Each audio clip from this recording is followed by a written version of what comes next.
The Tracy Building was one of a group of brick Art Deco buildings constructed on Main Street after the 1933 fire.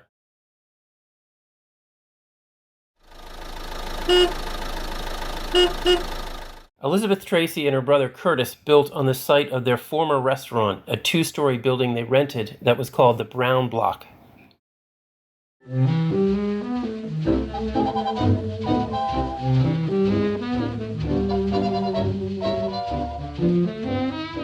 Curtis Tracy negotiated with the J.J. Newberry Company and the A&P Tea Company to provide store space for the two businesses while retaining part of the building for their restaurant.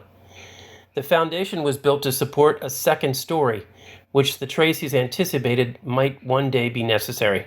A small space was reserved for the upstairs entryway, which was rented to Llewellyn Fortier, who ran a shoe store there for a number of years.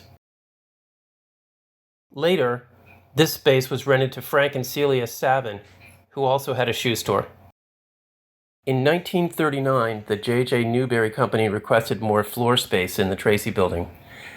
Curtis Tracy purchased the Minnie Holmes lot and asked the E.L. Shea Company to construct a cinder block building on it. The A&P Company moved into this building and Newberry's obtained the additional space. In addition, the back of the Tracy Building was expanded by 20 feet.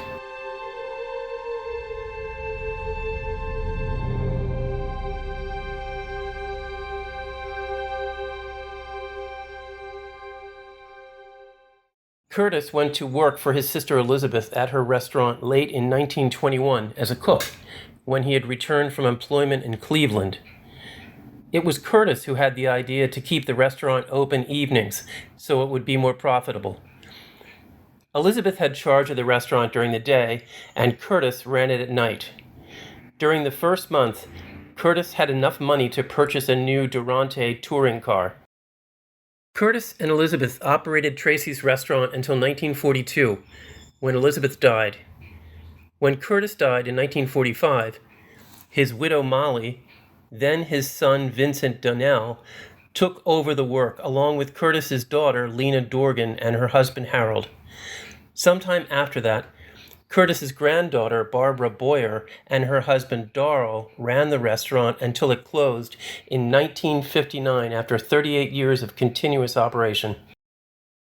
J.J. Newberry then took occupancy of the entire Tracy Building until the firm declared bankruptcy and began closing its locations in 1997.